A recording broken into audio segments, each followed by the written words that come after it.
আসসালামু আলাইকুম এভরিওয়ান। চলে আসলাম শখের রান্নাঘরে শখের বিরিয়ানি নিয়ে। আজকে আমি আপনাদেরকে দেখাবো যে কিভাবে খুব সহজে চিকেন বিরিয়ানি রান্না করতে হয়। ভিডিওটি অবশ্যই শেষ পর্যন্ত দেখবেন। দেরি না করে চলে যাওয়া যাক মূল রেসিপিতে। বিরিয়ানি রান্না করার জন্য প্রথমে আমি চালটাকে খুব ভালো মতো ধুয়ে নিব। বারবার পানি দিয়ে চালটাকে খুব পরিষ্কার করে ধুয়ে নিতে হবে। যতক্ষণ পর্যন্ত সাদা পানি বের না হয় ততক্ষণ পর্যন্ত খুব ভালোভাবে ধুয়ে নিতে হবে। চালটা ধুয়ে 1 ঘন্টা ভিজিয়ে রাখতে হবে। এবার চুলাতে একটা প্যান বসিয়ে তেল গরম করে নিব।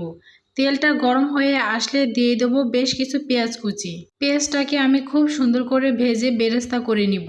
পেঁয়াজ বেরেস্তা করার সময় চুলার জালটা একদম মিডিয়ামে রাখতে হবে। এই তো এরকম লাল লাল করে ভেজে বেরেস্তাটা বানিয়ে নিয়েছি। এই পর্যায়ে চুলা থেকে নামিয়ে নেব, না হলে কিন্তু বেরেস্তাটা পুড়ে যাবে। জালটা অফ করে চুলা থেকে নামিয়ে নিচ্ছি। এই দেখুন কত সুন্দর হয়েছে। এবার মাংসটা ম্যারিনেট করার জন্য দিয়ে দেবো আদা বাটা, রসুন বাটা, টক দই, লবণ, মরিচের গুঁড়া, সামান্য হলুদের গুঁড়া, সজের গুঁড়া এবং বিরিয়ানির মশলা। এবার সবগুলো উপকরণ একসাথে খুব ভালোভাবে মিশিয়ে নিতে হবে। মশলাটা কিন্তু অবশ্যই মাংসের সাথে খুব ভালোভাবে মেশাতে হবে। এখন পেঁয়াজ বেরেস্তাগুলো দিয়ে দেব, তার সাথে দিয়ে দেব সয়াবিন তেল।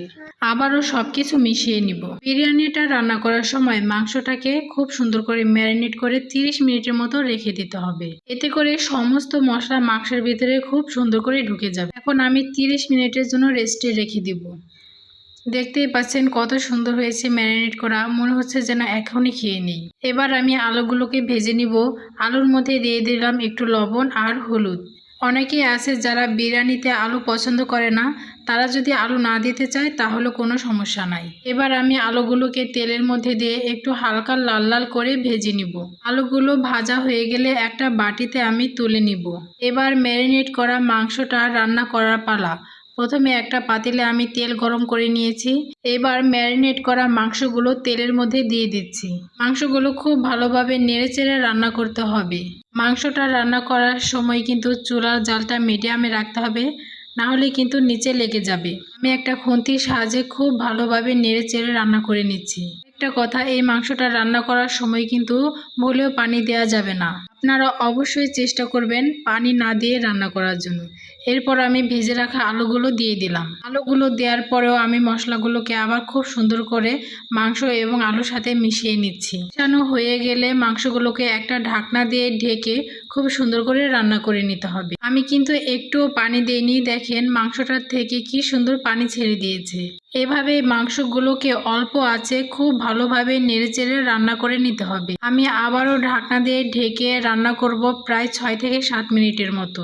পর্যায়ে আমার মাংসটা কিন্তু খুব ভালোভাবে সেদ্ধ হয়ে গিয়েছে। এবার চুলা থেকে নামিয়ে নিব। এবার একটি পাতিলে আমি পানি নিয়েছি, এর মধ্যে দিয়ে দিলাম কাঁচামরিচ, লবঙ্গ, এলাচ এবং লবণ, এবং যে চালটা ভিজিয়ে রেখেছিলাম সেই চালটা দিয়ে দেব। এখন দিয়ে দেব লেবুর রস আর তেল।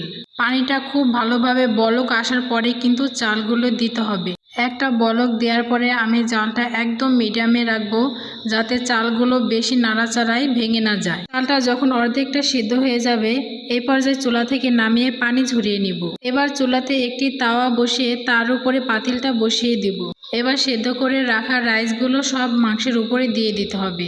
একটি চামচের সাহায্যে ভালো করে সেট করে নিচ্ছি। আমি কিন্তু খুব সহজভাবে রান্নাটা করে দেখানোর চেষ্টা করছি। এবার বাকি মশলাটা উপর দিয়ে দিব। বিরিয়ানির মশলাটা দেওয়ার পর দিয়ে দেবো বাকি যে বেরেস্তাগুলো ছিল সেই বেরেস্তা। সুন্দর মতো দিয়ে একটা ঢাকনা দিয়ে ঢেকে রান্না করে নেব বেশ কিছুক্ষণ। এবার ঢাকনাটা সরিয়ে বিরিয়ানিগুলো আমি একবার ভালো মতো নেড়েচেড়ে মিশিয়ে নিব। বিরিয়ানিটা ভালো করে মিশিয়ে নেবার পরে ঢাকনা দিয়ে ঢেকে বেশ কিছুক্ষণ রেখে দিতে হবে। চুলার জালটা কিন্তু একদম লোতে থাকতে হবে। আমি ঠিক যেভাবে দেখিয়েছি এভাবে আমার ভিডিও ফলো করে যদি আপনারাও বিরিয়ানি রান্না করেন, তাহলে আপনাদের বিরিয়ানিও কিন্তু অনেক ঝরঝরে এবং সুস্বাদু হবে। দেখেন মাশাআল্লাহ, বিরিয়ানির কালারটা কত সুন্দর হয়েছে, খেতেও কিন্তু অনেক মজার। আমি একটা প্লেটে নিয়ে দেখাচ্ছি যে বিরিয়ানিটা কতটা লোভনীয় হয়েছে। যারা বিরিয়ানি লাভার আছে আমার ভিডিওটা দেখলে অবশ্যই তাদের বিরিয়ানি খাওয়ার ইচ্ছা জাগবে। আমি এই প্রথমবার এইভাবে বিরিয়ানি রান্না করেছি, মাশাআল্লাহ একদম সবকিছু পারফেক্ট হয়েছে। আপনারা একবার হলেও অবশ্যই বাসায় ট্রাই করবেন। ভিডিওটি যারা ফেসবুক থেকে দেখছেন অবশ্যই পেজটিকে ফলো করে দিবেন এবং যারা ইউটিউব থেকে দেখছেন অবশ্যই চ্যানেলটিকে সাবস্ক্রাইব করে দিবেন এবং শেয়ার করে অন্যদের দেখার সুযোগ করে দিবেন। এতক্ষণ সময় নিয়ে কষ্ট করে যারা আমার ভিডিওটি দেখছেন তাদেরকে সত্যি অসংখ্য ধন্যবাদ। আজ বিরিয়ানি খেতে খেতে চলে যাচ্ছে।